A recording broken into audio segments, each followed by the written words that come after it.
세계 민담 이야기 체코슬로바키아 편 왕과 정원사. 옛날 어떤 젊은 왕이 있었습니다. 왕은 예절 바르고 마음씨가 좋은 데다 친구 사귀는 것을 좋아했습니다. 그는 신하들의 마음을 편안히 해주었고 누구의 일에든지 큰 관심을 가졌습니다. 왕은 결혼할 때가 되자 어떤 아름다운 공주를 왕비로 택하게 되었습니다.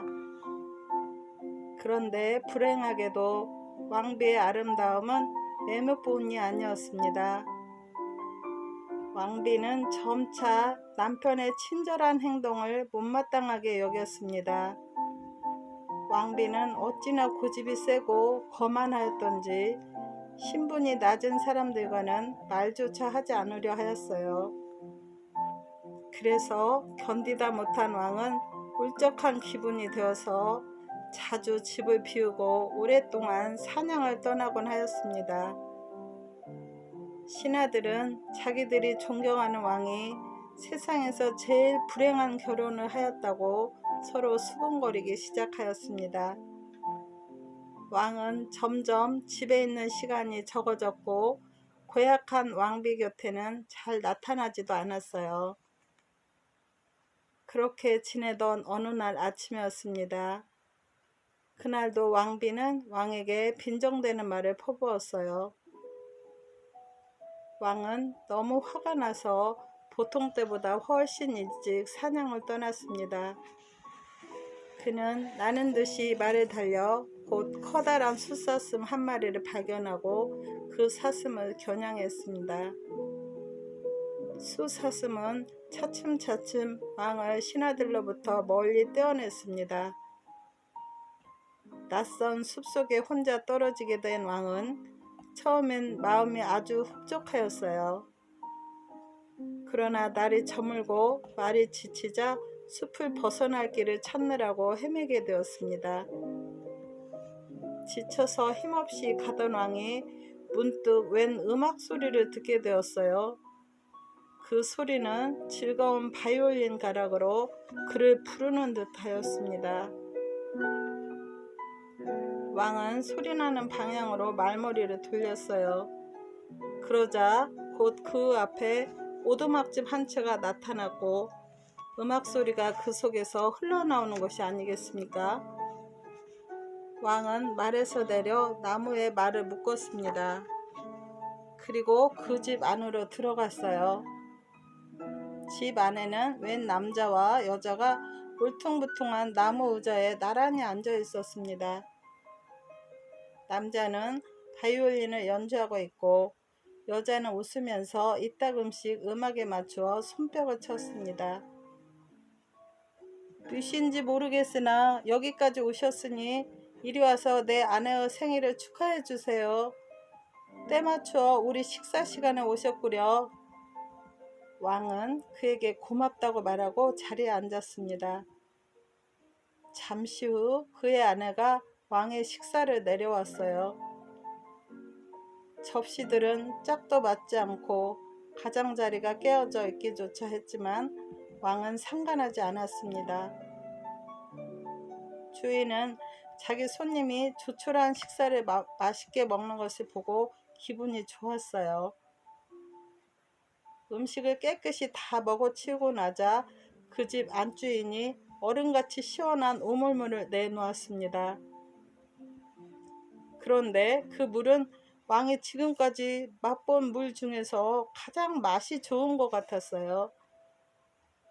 식사가 끝난 후 주인은 바이올린을 집어들고 왕에게 자기 아내와 춤을 추겠느냐고 물었습니다. 왕은 기꺼이 응했어요. 남편이 즐거운 노랫가락을 켜는 동안 왕과 그 안주인은 빙글빙글 돌며 춤을 추었습니다. 부인은 왕에게 춤솜씨가 좋다고 칭찬하였어요. 그녀의 얼굴은 열에 달아올라 발그레했습니다. 왕은 그녀에게 이렇게 즐거운 시간을 가져보기는 난생 처음이라고 말했어요. 그러다 보니 날이 점점 저물고 있었습니다. 자기가 누구라는 것을 밝히지 않은 왕은 이제 돌아가야겠다고 말했습니다. 두 부부는 그 말은 들은 척도 하지 않았어요. 도시까지는 너무 멉니다. 길에는 풀이 무성하고 날도 어두워서 여간 위험하지 않아요. 말도 곧 다리를 비틀거리게 될 거려. 당신은 여기서 밤을 지내야 해요. 주인은 날이 새면 곧 사람을 불러서 길을 안내해 주겠다고 약속했습니다. 그런 다음 왕의 말에게 건초와 물을 갖다 주었어요. 그러는 사이에 그의 아내는 간단한 저녁 식사로 빵과 치즈 그리고 버터, 밀크를 준비했습니다. 왕은 한 번 더 맛있는 식사를 하면서 어째서 이들 두 사람이 행복하게 지내는지 곰곰이 생각했습니다. 저녁을 먹은 후 그들은 이야기를 나누었어요. 주인이 말했습니다. 내가 젊었을 때 세상 구경을 하러 나섰다오. 나는 처음에 바이올린을 켜서 돈을 두둑이 벌 줄로 생각했죠. 그러나 얼마 있지 않아서 그 생각이 틀렸다는 것을 알았습니다. 그래서 나는 어떤 정원사에게 3년 동안 기술을 익혔어요. 그런 뒤에 아내를 만나서 결혼했답니다. 몇 년 동안 우리는 빗자루와 나무단을 만들어서 읍에 나가 팔고는 했죠. 우리에겐 어린애가 없기 때문에 그럭저럭 살고 있었습니다. 나는 다시 정원사로 일하고 싶지만 읍에는 일자리를 구할 곳이 없어요. 그러다 보니 우리는 여기서 그냥 살아갈 수밖에 없었답니다. 왕은 밤새도록 주인 남자의 유쾌한 이야기에 귀를 기울여 들었습니다. 얼마 후 안주인이 손님의 잠자리를 아늑한 곳에 마련해 주었어요. 왕은 그 잠자리에 누워서 깊이 잠들었습니다. 아침에 잠이 깨어보니 해가 높이 솟아 있었습니다. 왕은 아침을 먹고 두 부부에게 고맙다는 인사를 한 다음에 말에 올랐습니다.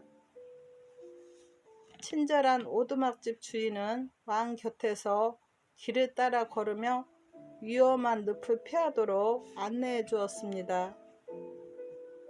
다시 만날 때까지 잘 있으시오, 친구여. 다음번 도시로 나오면 언덕이 큰 집으로 와서 숲속에서 온 정원사라고 말하시오. 그러면 내가 그동안 신세진 것을 갚아드리리다. 정원사는 꼭 그를 찾겠노라고 약속했습니다.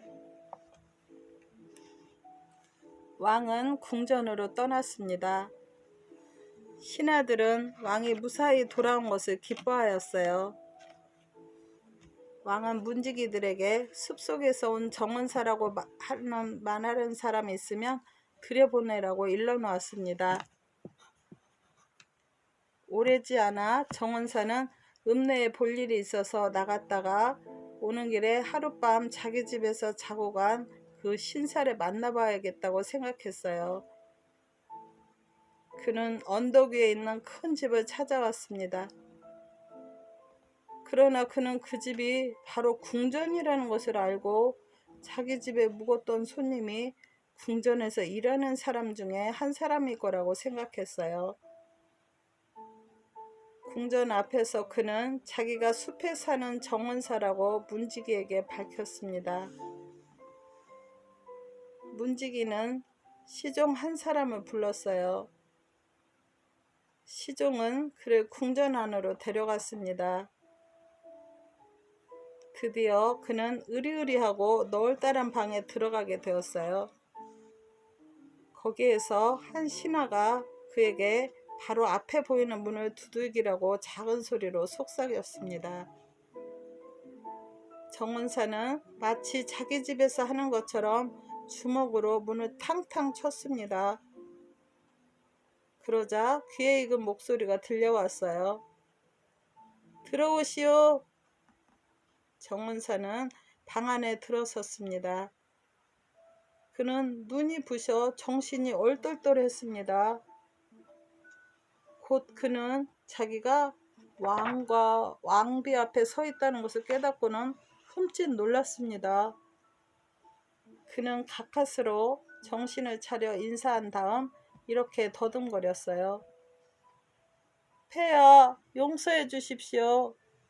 저희들은 폐하를 몰라 뵙고 그만 실례를 저질렀습니다. 그러자 왕은 빙그레 미소를 지었어요. 난 당신에게 용서할 것이 아무것도 없다오.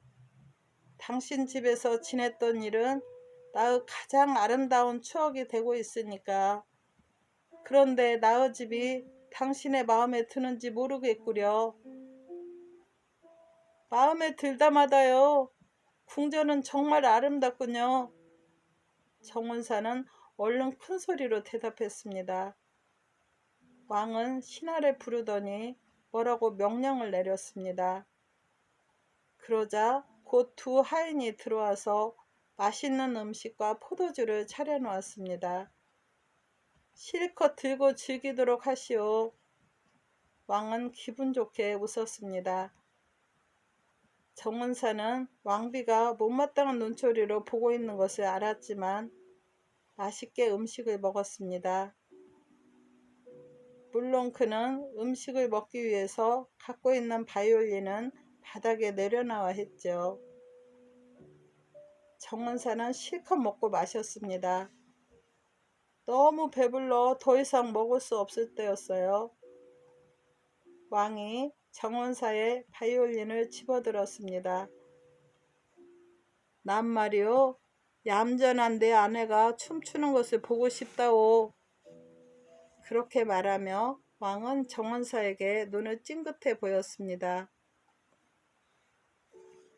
그때 당신이 나를 위해 들려준 가락을 내가 지금 켜드리리다. 정원사가 뭐가 뭔지도 모르면서 왕비의 팔을 끼웠습니다. 왕은 바이올린을 켜기 시작했어요.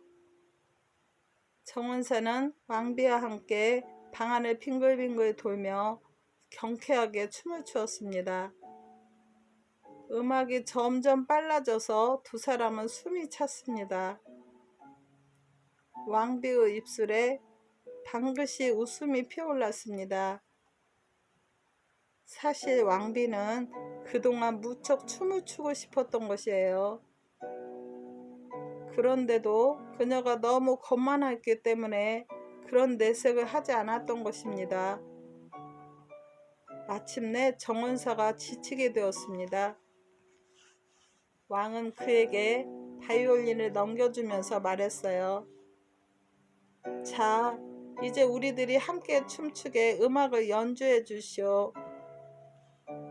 정원사는 알아들었다는 듯이 미소를 띠며 바이올린을 받아들었습니다. 그리고 먼 옛날 그가 떠돌아다닐 때에 켰던 아름다운 곡들을 차례차례 켜기 시작하였습니다. 왕비는 결혼한 이후 처음으로 소녀처럼 남편의 팔에 안겨 춤추었습니다. 그녀의 얼굴에는 행복한 미소가 가득하였어요. 왕은 왕비의 귀에 대고 속삭였습니다. 얼마나 이렇게 춤추고 싶었는지 모른다고. 왕과 왕비는 기운이 빠져 더 이상 발을 떼지 못할 때까지 춤을 추었습니다. 정원사는 바이올린 연주를 멈추고 집으로 돌아가야겠다고 말했어요. 왕은 정원사에게 그 말을 가득 주었습니다. 그리고 정원사가 그 해 내내 만들어야 할 만큼 많은 빗자루를 주문했습니다. 정원사가 인사를 하고 방을 나가자 왕비는 은근하게 미소를 띠며 남편의 팔을 끼웠습니다. 난생 처음으로 왕비는 사람마다 제각기 훌륭한 점이 있다는 것을 깨달았어요. 그리고 자기가 마음의 문을 굳게 닫음으로써 얼마나 많은 것을 놓쳐버렸는가를 알았습니다. 비천한 정원사가 왕비에게 어떤 책을 통해서도 배울 수 없었던 것을 일깨워 준 것입니다. 그날 이후 왕비는 남편을 말할 수 없이 사랑하게 되었어요. 그때부터 왕과 왕비는 새로운 즐거움을 함께 나누게 되었으며 궁전 안에서는 즐거운 웃음소리가 메아리치게 되었습니다. 그 해가 다 갈 무렵에 정원사는 주문 같은 빗자루를 궁전에 가져왔습니다. 왕은 그를 들어오게 하였어요. 나는 부지런히 일하는 당신이 마음에 드오. 어떻소? 내 정원의 우두머리 책임자로 일해주겠소? 그는 왕의 말이 너무나 고마웠습니다. 폐하, 기꺼이 받아들이고 싶습니다만 저에게는 아내가 있습니다. 그녀를 궁전에 데려와도 좋겠습니까? 그런 일이라면 좋고 말고 가서 즉시 부인을 마차에 태워오시오. 그러면 오두막집을 마련해주고 식량을 주겠소. 왕이 유쾌하게 말했습니다. 행복한 정원사는 자기가 집을 이웃에 사는 숯 굽는 사람에게 선물했습니다. 그러는 사이 그의 아내는 옷가지를 꾸렸습니다. 정원사는 한 손으로는 마누라의 손을 잡고 다른 한 손으로는 바이올린을 든 채 궁전을 향해 떠났습니다. 그 바이올린은 이전에 왕의 마음을 사로잡아 버리고 또한 왕비의 거만한 마음도 녹여버린 바로 그 바이올린이었습니다.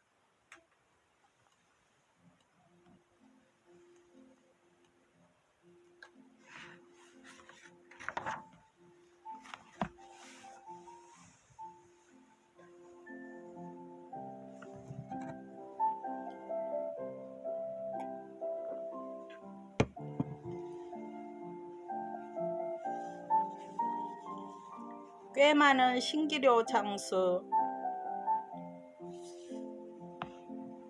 옛날에 어린애들이 굉장히 많은 신기료 장수가 있었는데 그는 매우 가난해서 아무리 애를 써도 아이들을 먹여 살릴 수가 없었습니다. 어디에 가서 도움을 청할 데도 없었고 그렇다고 해서 구걸하러 다니기에는 부끄러웠습니다. 얼마 후 그는 모든 희망을 잃고 자포자기에 빠져서 목매어 죽으려고 밧줄을 들고 숲속으로 갔습니다. 튼튼한 나무를 골라 막 밧줄을 나뭇가지에 매려는 순간 누군가 그의 어깨를 툭 쳤습니다. 신기루 장수가 돌아다 보니 사냥꾼의 옷차림을 한 사람이 있었어요. 무엇을 올리고 있어? 낯선 사람이 물었습니다. 신기루 장수는 그 사람의 발을 내려다보고 그에게 발굽이 달려있는 것을 알아챘습니다. 그는 곧 상대방이 마귀라는 것을 깨달았어요. 그러나 겁내지 않고 마귀를 향해 말했습니다. 이 나무 껍질을 벗겨가지고 마귀를 잡을 올가미를 만들려고 해요. 난 항상 그러거든요. 낯선 사람이 잠시 뒤로 물러섰습니다. 당신은 내가 누구인지 눈치챘군요.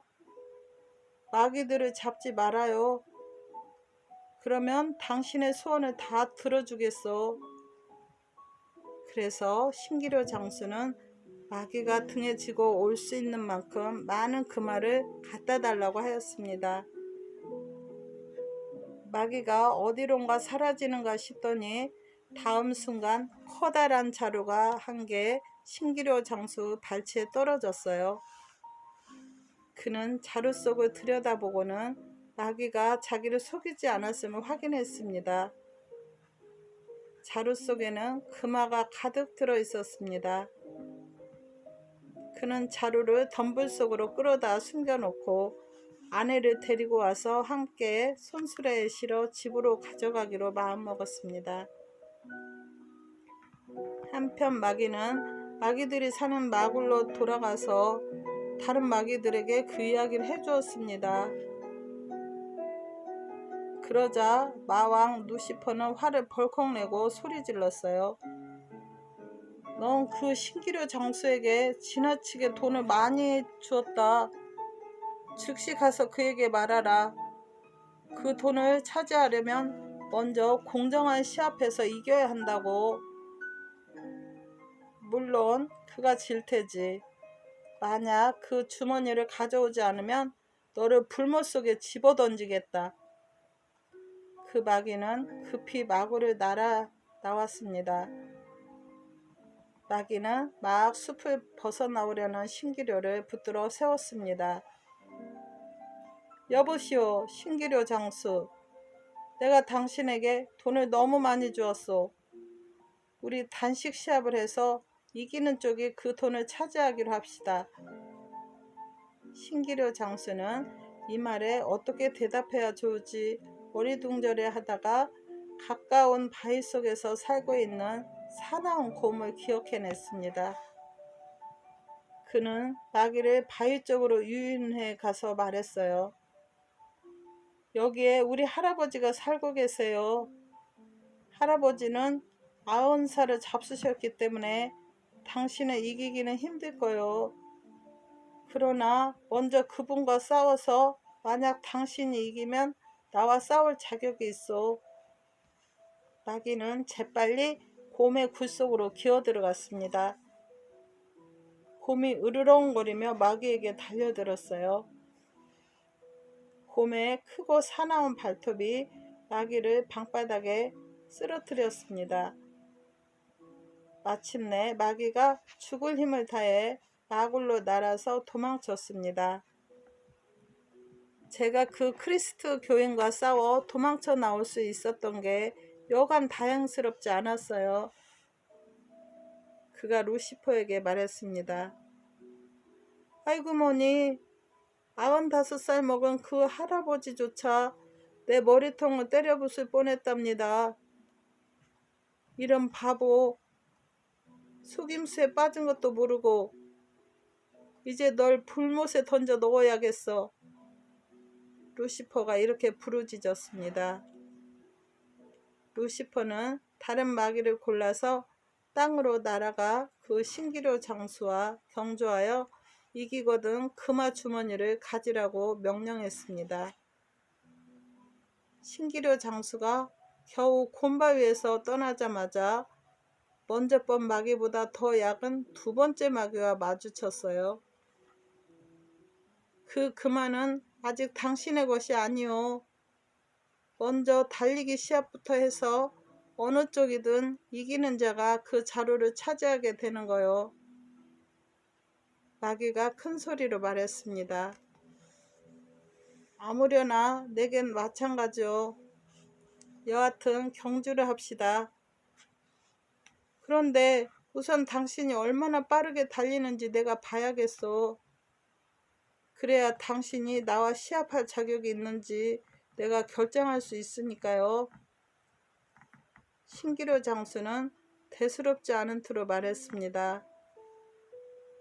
그는 틈틈이 숲에서 사냥을 해왔기 때문에 어디에 늙은 토끼가 숨어 사는지 알고 있었습니다. 땅이 꺼진 고랑에 토끼가 앉아있는 것을 보면서 그가 말했어요. 저기 봐요. 저 들에 나의 아들 자네크가 있군요. 태어난 지 일주일밖에 되지 않지만 그 애는 훌륭하게 달릴 수가 있다오. 당신이 그 애보다 더 빨리 뛴다면 당신을 내 경주의 상대자로 생각하리다. 둘이 토끼에게 다가갔습니다. 그리고 마귀가 토끼에게 말했어요. 이리 와, 자네크. 일어나, 달리기 시합하자. 토끼가 벌떡 일어나더니 마귀가 달릴 준비를 할 틈도 주지 않고 뛰어갔습니다. 들판을 지나 가파른 산을 올라서 울창한 가시덤불 속으로 뛰어들어갔다가 다시 갔던 길을 돌아 내려왔습니다.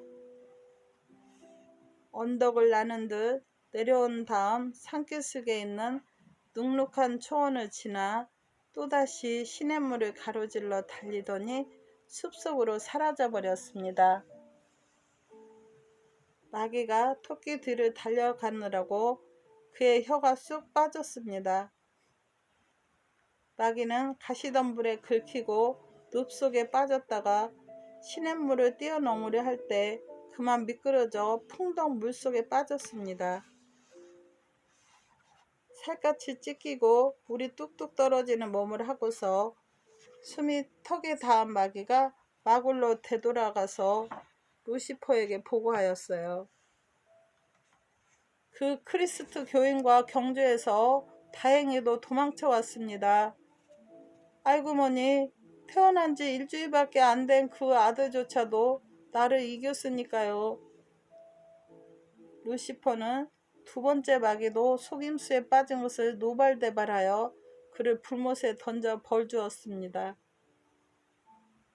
그 다음 루시퍼는 세 번째 마귀를 땅에 보내어 금화 자루를 찾아오게 했습니다. 신기루 장수가 돈을 숨겨놓은 덤불로 막 가려던 참에 세 번째 마귀가 앞에 나타났어요. 당신은 돈을 너무 많이 가져갔소. 그 금화를 갖기 위해서 나보다 더 힘이 센지 당신이 보여줘야 하오. 등에다 말을 들어 올리고 이 숲을 세 바퀴 돌 수 있는 쪽이 돈을 차지하는 거요.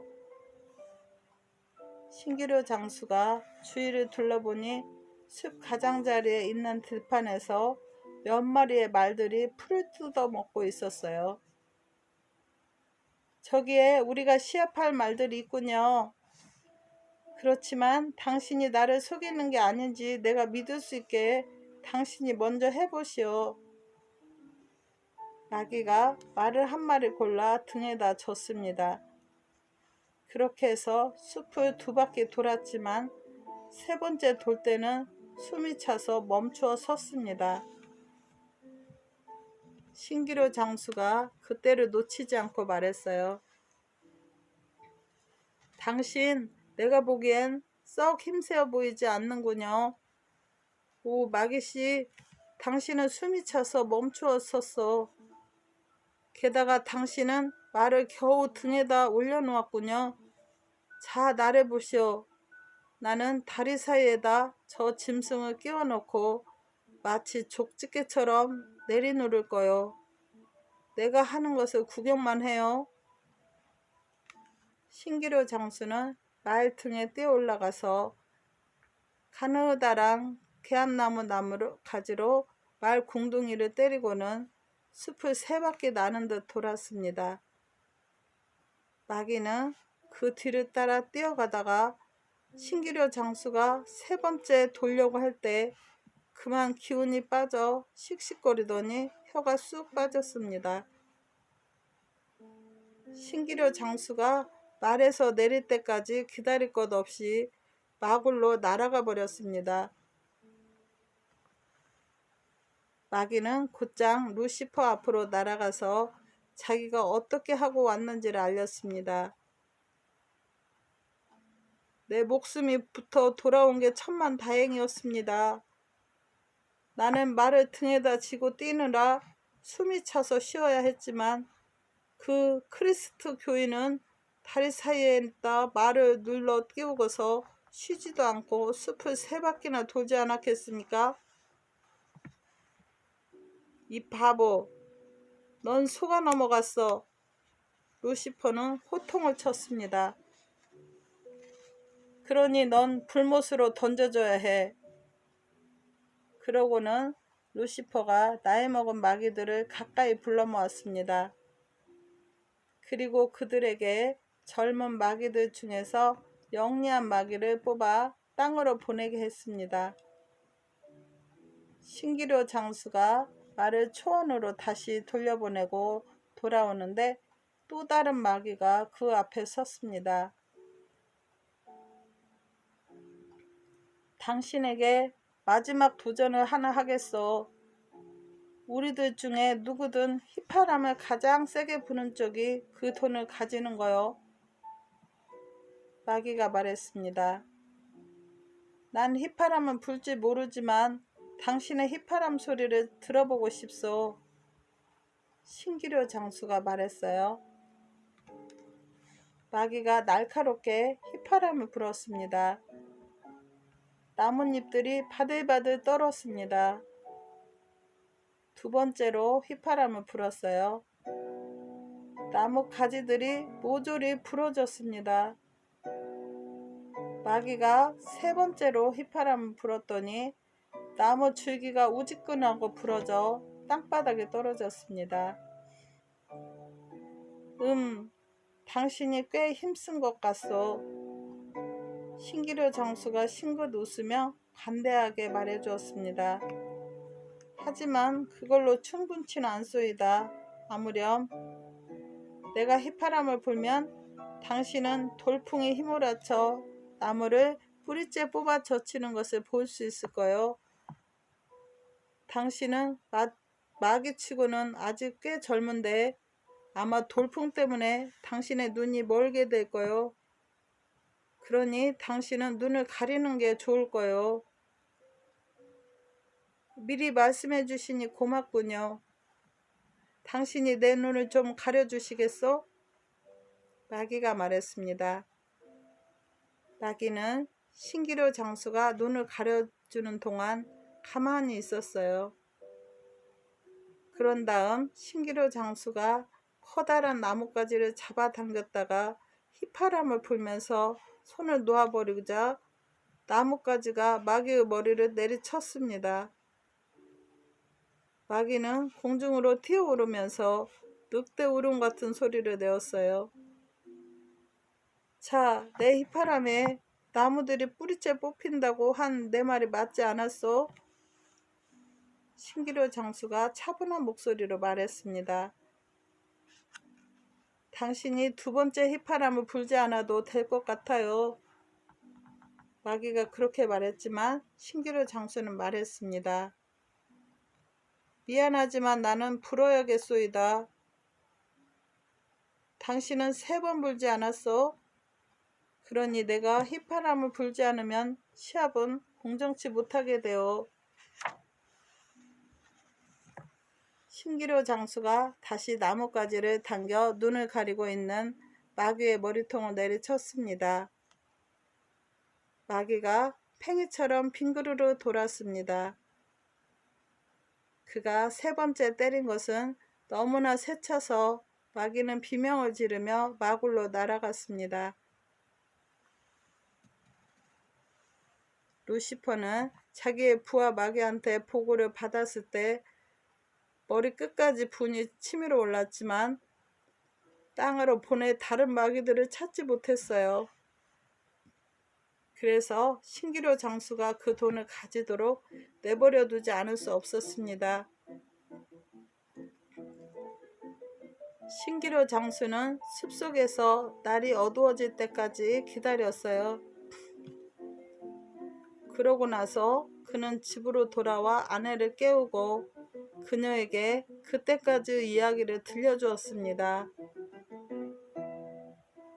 두 사람은 함께 손수레를 끌어내어 어둠 속에서 몰래 돈을 집으로 실어왔습니다. 이제 가난하게 살던 때가 지났습니다.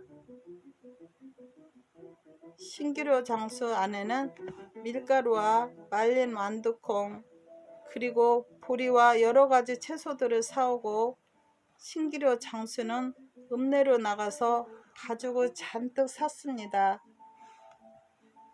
그런 다음 그는 일을 시작해서 그 후로는 내내 온 식구들이 편안하게 살았습니다.